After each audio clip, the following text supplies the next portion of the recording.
Magandang araw mga kamaters. Sa video na ito, pag-usapan natin ang 10 nangungunang bansa na may malaking produksyon ng agricultural products sa buong mundo.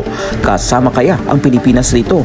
At alam mo ba mga kamaters na ang nangungunang 10 agricultural na bansa sa mundo ay tila mga makapangyarihan din?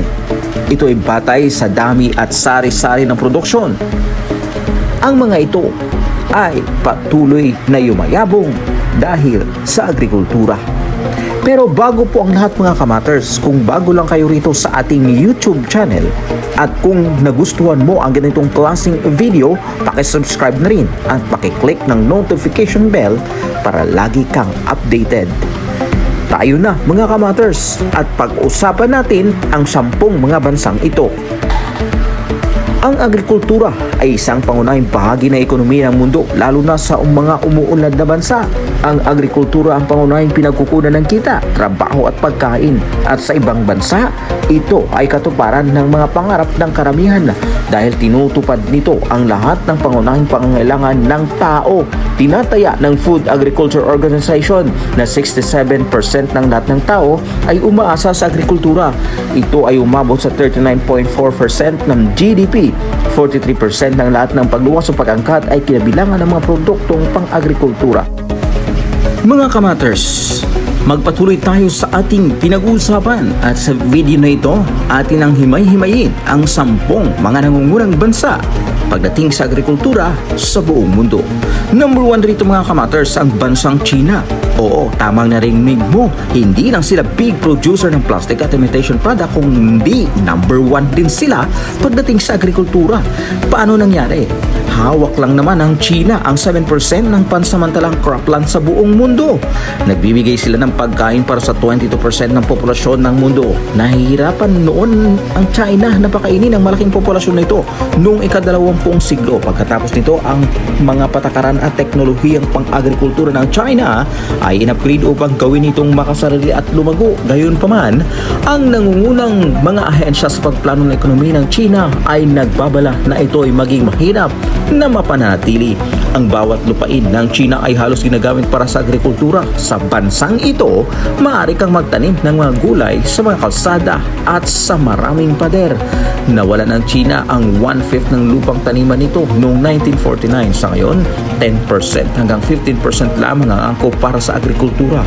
Ang China ay may roong 545,960 kilometers na irigasyon ng lupa. Ang China, pinakamalaking bansang producer ng gumagawa ng bigas sa buong mundo.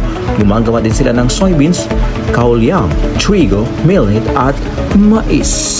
Mga kamaters, number 2 sa ating mga listahan, ang United States of America. Ang Estados Unidos ay kilala sa agham na pang-agrikultura nito at ilan sa pinaka-advanced na teknolohiya ng agrikultura sa buong mundo. Ay makikita rito ang Estados Unidos ay isang modelong bansa pagdating sa sektor ng agrikultura.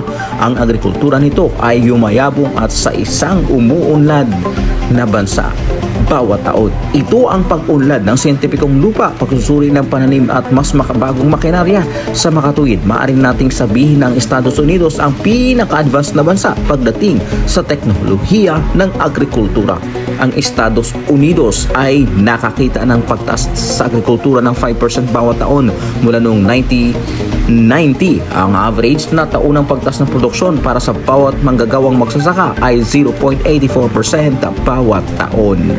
Ang Estados Unidos ay ang bansang gumagawa ng pinakamaraming troso. Opisyal na pagmamayari ng gobyerno ang humigit kumulang 70% ng mga kagubatan ng bansa na pinapayagan ng bounded log logging. Noong 2020, meron lamang mahigit 2 milyong lupain sa United States. Gayunpaman, ang dami ng mga sakahan ay regular na bumababa mula noong taong 2007 kung kailan merong humigit kumulang 2.2 milyong mga sakahan sa ngayon sa Estados Unidos. Mga kamaters, pangatlong bansa na may malaking produksyon pagdating sa agrikultura ay ang bansang Brazil. Sa kasaysayan, ang Brazil ay ang pinakaproduktibong bansa pagdating sa agrikultura. Sinakop ng agrikultura ng Brazil ang 41% ng kabuang lupain. Ang Brazil ay may kabuang lupain na halos 2.1 bilyong hektarya. Ang lugar na inokupahan ng agrikultura sa Brazil ay halos 867.4 milyong hektarya.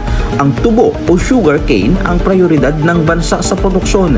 Sinimulan ng Brazil ang pagsasaka halos 12,000 years ago. Marami itong pananim kabilang kamote, mais, pati na rin ang mani at tabako.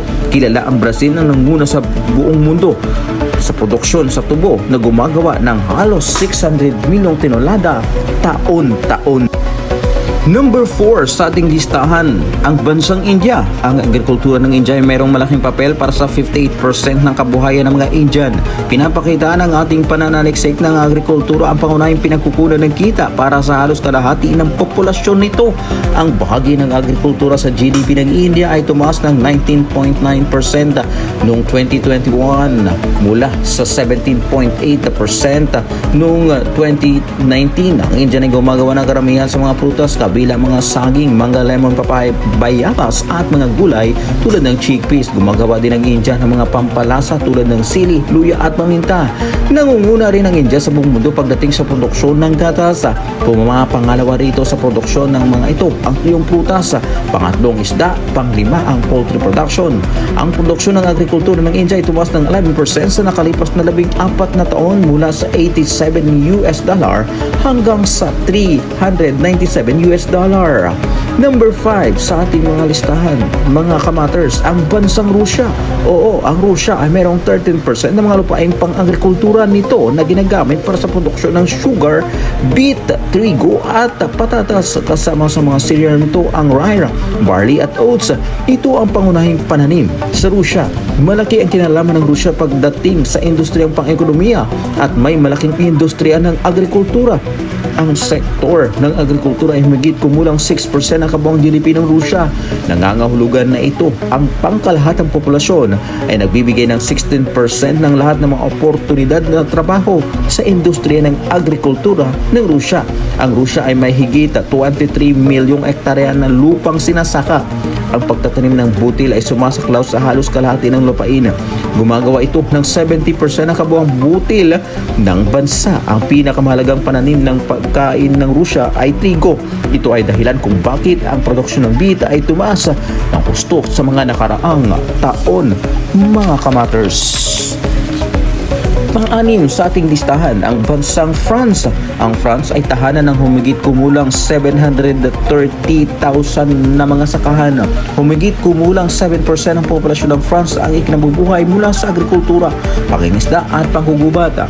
Ang France ay tahanan ng halos lahat ng taong sangkot sa mga aktibidad na nauugnay sa agrikultura tulad ng paggawa ng mga produksyon, pang-agrikultura at iba pang nauugnay sa nasabing aktibidad. Ito ay nagpapakita ng populasyon ng France ay masyadong nakatuon sa agrikultura. Ang France ang pinakamalaking producer ng oilseed o cereal sa Europe. Gumagawa din ito ng gatas, alak at karne ng baka. Mahigit sa 29 milyong tonelada ng sugar beet ang ginagawa sa bansang France. Number 7, mga kamaters, ang bansang Mexico. Ang agrikultura ng Mexico ay isang mahalagang bahagi ng ekonomiya nito sa kasaysayan at politika. Ang agrikultura ng Mexico ay isang maliit na contributor sa GDP nito. Ang Mexico ay gumagawa noon ng mga avocado, beans, kamatis, paminta at mais. Kilala rin ang bansang ito sa mga pang-agrikulturang pang-export. Ang pangunahing tampok ng Mexico ay ang kakayahang magtanim ng mga pananim. Kalahati ng agricultural output ng Mexico ay maaaring may ugnay sa mga crop account. Nangungunang mga bansa sa agrikultura ang Mexico. Kabilang sa pinakamahalagang pananim ng Mexico ang trigo, tubo at sili. Mahusay sila sa pagluwas ng pananim tulad ng prutas, gulay, kape at asukal. Pangwalo, mga kamaters, ang bansang Japan. Sinasabi ng agrikultura ng Japan ay nag-aambag lamang ng 2% sa GDP at humigit kumulang 10% ng populasyon nito ay nabubuhay sa pagsasaka. Sinusuportahan nila ang tradisyonal na kultura ng pagkain ng Hapon, kabilang ang bigas at iba pang gulay, butil, isda at gulay.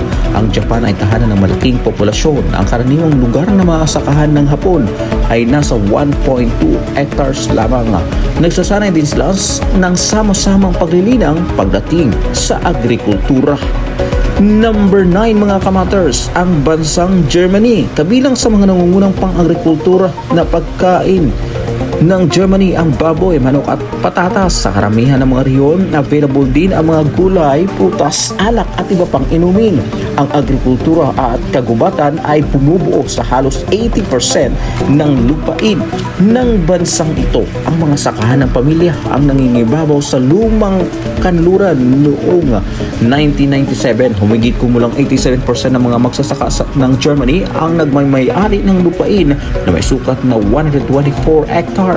Ang mga ubasan ay matatagpuan sa timog at kanlurang lambak ng ilog ng Germany. Ang mga produktong pang-agrikultura ng Alemanya ay nag-iiba mula sa isang lugar patungo sa susunod. Kalahati ng lupain ng Germany ay ginamit para sa paglilinang. Karagdagang 50% bilyong euro bawat taon sa mga produktong pang-agrikultura na ginawa ng 1 milyong tao. Number 10, mga kamaters sa ating listahan, ang bansang Turkey. Ang pangunahing hanapbuhay ng Turkey ay agrikultura, gayunpaman dumarami ang bilang ng mga sektor ng serbisyo ng industriya. Ang Turkey ang tanging bansa na makapagbigay ng pagkain nito. Ang bansa ay may magandang klima, matubag lupa at mataas na ulan.